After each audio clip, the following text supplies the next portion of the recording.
कार्तिक महात्म एकादश अध्याय। एक दिन देव ऋषि नारद ने श्री वेद व्यास जी से पूछा, हे व्यास जी, ब्रह्मचारी, गृहस्थ, वानप्रस्थी और सन्यासी, इन चारों आश्रमों में गृहस्थाश्रम को ही क्यों सर्वश्रेष्ठ माना गया है?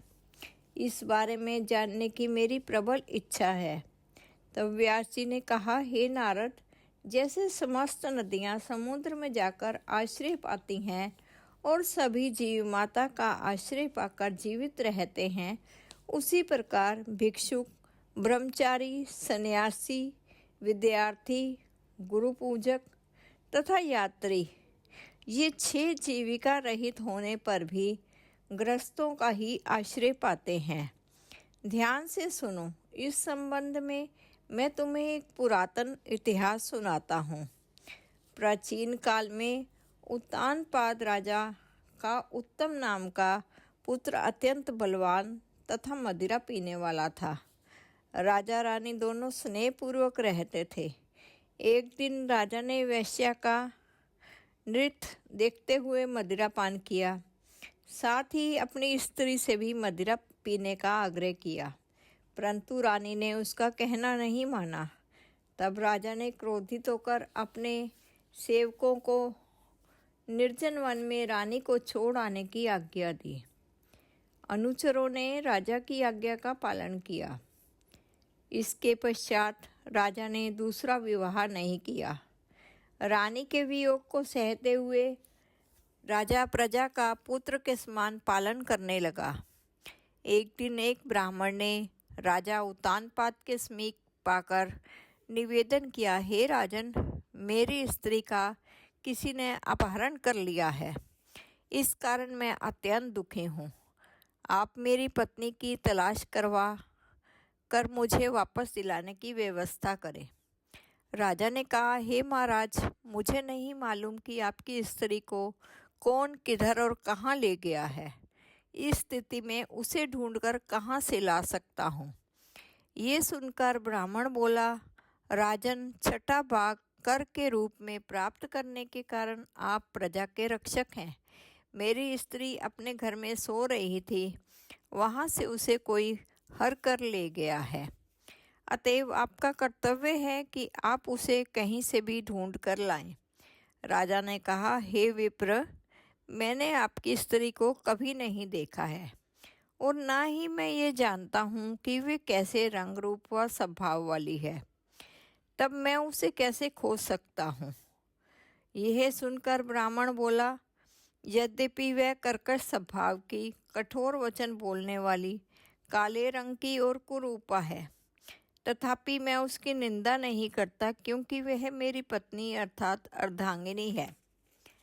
यह सुनकर राजा ने कहा, जब तुम्हारी स्त्री ऐसी कुरूपा और क्रूर स्वभाव की है, तब तुम उसे प्राप्त करके क्या करोगे? उसके स्थान पर मैं तुम्हें अत्यंत सुंदर, शील स्वभाव की अन्य स्त्री दे सकता हूँ। ब्राह्मण ने कहा, हे राजन, मेरी पत्नी मेरे धर्म कर्म की अर्धांगिनी है, अतः उसकी रक्षा करना मेरा परम धर्म है। जो पुरुष अपनी स्त्री की सुरक्षा नहीं करता, उसके वर्ण संकर संतान उत्पन्न होती है और उसके पितर नरकवासी होते हैं। वैश्यागामी पुरुष का कल्याण कभी नहीं हो सकता, और जो मनुष्य ऋतुकाल के पश्चात अपनी स्त्री से सहवास नहीं करता, उसके पितर 1 मास तक उसके रुधिर में तैरते हैं।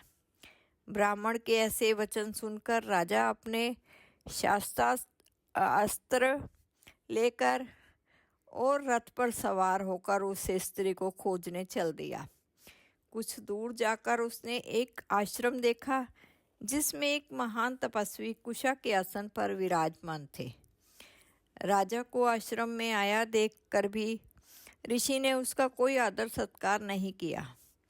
ऋषि कहने लगे, मैं जानता हूँ तुम राजा उत्तानपाद के पुत्र हो, मगर यहाँ किस कारण से आए हो? राजा ने कहा, हे मुने, एक ब्राह्मण के घर से कोई उसकी स्त्री को हर कर ले गया है।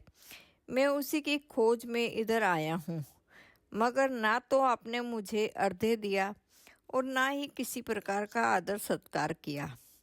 इसका क्या कारण है?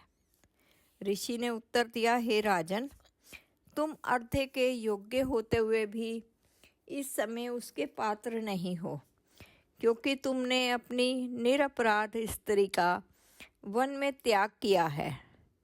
जहाँ स्त्री का यह धर्म है कि वह तन मन से पति की सेवा करे तथा उसकी आज्ञाकारी रहे, वहीं पति का भी यह धर्म है कि वह अपनी पत्नी का यथोचित सम्मान करे। जिस घर में स्त्रियों का मान होता है वहाँ पर देवताओं का वास होता है। इसके विपरीत जहाँ स्त्रियों का निरादर होता है वहाँ सुख शांति कभी रह ही नहीं सकती।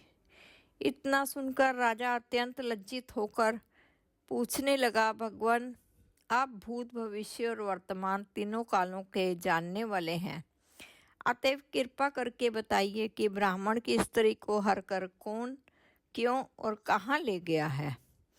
तब ऋषि ने ध्यान धरकर कहा, राजन, अदिति का पुत्र वलाख नामक राक्षस उस ब्राह्मण को हर कर उत्पलावर्त वन में ले गया है। तुम उसको ढूंढकर ब्राह्मण का संयोग कराओ। यह सुनकर राजा मुनि को प्रणाम करके अपने रथ पर सवार होकर उत्पलावर्त वन में जा पहुंचा। वहां जाकर राजा ने देखा एक स्त्री बिल्वपत्र फल खा रही है। ब्राह्मण ने जैसा बताया था वैसा ही रंग रूप देखकर राजा ने उसे पहचान लिया और कहा, हे कल्याणी, तुम कौन हो? इस वन में क्यों आई हो? तब ब्राह्मणी बोली, मैं अति रात्र की पुत्री तथा विलास पुत्र की स्त्री हूँ। मैं अपने घर में सो रही थी कि वलाक नामक राक्षस अपहरण करके मुझे यहाँ ले आया। यहाँ लाने के बाद उसने न तो मुझे किसी प्रकार का कष्ट दिया है और न मेरा अस्तित्व नष्ट करने का प्रयत्न किया है। इतना होने पर भी अपने पति के वियोग के कारण मैं अत्यंत दुखी हूँ। राजा ने पूछा, हे ब्राह्मणी, वे राक्षस कहाँ गया है? तब ब्राह्मणी ने बताया कि वह इस वन के अमुक स्थान पर गया है। जब राजा ब्राह्मणी द्वारा बताए हुए स्थान पर पहुंचा तो राक्षस देखते ही राजा के चरणों में गिरकर बोला, राजन, मेरे लिए क्या आज्ञा है? तब राजा ने कहा, अरे निशाचर, तू ब्राह्मणी को हर कर क्यों लाया है? यदि तू इसके साथ विवाह करना चाहता है तो यह अत्यंत कुरूपा है, और यदि तेरी खाने की इच्छा हो तो वैसा कह। तब राक्षस कहने लगा, राजन, मेरे घर में अनेक रूपवती अप्सराएं हैं। उनके अतिरिक्त मैंने कभी किसी स्त्री से भोग की इच्छा नहीं की और न मैं मांस भक्षण करता हूँ। मैं तो पूर्व जन्म के पापों का प्रायश्चित कर रहा हूँ। इस ब्राह्मणी का पति राक्षसों को मारने का मंत्र जानता है। जब हम यज्ञ का अन्न ग्रहण करने के लिए जाते हैं तो वह हमको भगा देता है, क्योंकि यज्ञों का आचार्य वही बनता है। इसी कारण उस ब्राह्मण को दुखी करने के लिए मैं उसकी स्त्री को हर लाया हूँ। शास्त्रों के अनुसार स्त्री के बिना पुरुष को धार्मिक कर्म करने का अधिकार नहीं है, अतः अब वह यज्ञों में आचार्य नहीं बनता। राक्षस के ये वचन सुनकर राजा ने विचार किया कि यह भी परोक्ष रूप से मेरी ही निंदा कर रहा है। मुनि ने भी स्त्री का त्याग करने के कारण मुझे अर्घ्य योग्य नहीं माना है। तभी राजा को विचार मग्न देखकर राक्षस कहने लगा, हे राजन, मैं आपको प्रत्येक आज्ञा का पालन करूँगा, आप आज्ञा दीजिए। इतना कहकर वह हाथ जोड़कर खड़ा हो गया। राजा ने कहा, हे निशाचर, तुम इस ब्राह्मणी को इसके घर पहुंचा दो और उसके बाद जब भी मैं याद करूं तुम मेरे पास आ जाना। इतना सुनते ही वह राक्षस ब्राह्मणी को लेकर उसके घर छोड़ने चला गया। इसके बाद राजा विचारने लगा कि मैंने अपनी निर्दोष पत्नी को घर से निकाला है, अतः मैं अब कौन सा ऐसा पुण्य कर्म करूं जिससे इस पाप से निवृत्ति हो। तब राजा ने पुनः उन्हीं मुनि के पास जाकर उनसे उपाय पूछा। मुनि ने कहा, हे राजन, पुरुष के लिए स्त्री धर्म, अर्थ, काम और मोक्ष सभी कुछ देने वाली है। इतना ही नहीं, स्त्री के बिना इस लोक और परलोक कहीं पर भी सुख की प्राप्ति नहीं हो सकती। स्त्री चाहे कैसी भी कुरूपा, मूर्ख, रोगी, दरिद्री या खोटे स्वभाव वाली क्यों ना हो, पुरुष को उसका सम्मान करना ही चाहिए।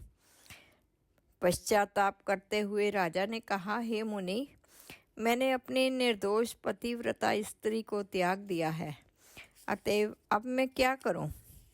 मुनि ने कहा, हे राजन, तुम्हारी स्त्री को अकेली वन में घूमते हुए देखकर शतापात नामक नाग उसे पाताल लोक में ले गया है।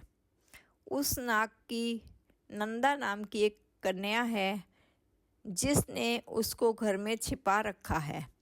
ये सुनकर राजा वहाँ से अपने घर आया तो ब्राह्मण को स्त्री सहित अपने घर में देखकर अत्यंत प्रसन्न हुआ। इसके बाद राजा ने ज्यों ही वलाक राक्षस को याद किया, वह तुरंत उपस्थित हो गया। तब राजा ने उसे पाताल लोक से अपनी स्त्री लाने का आदेश दिया।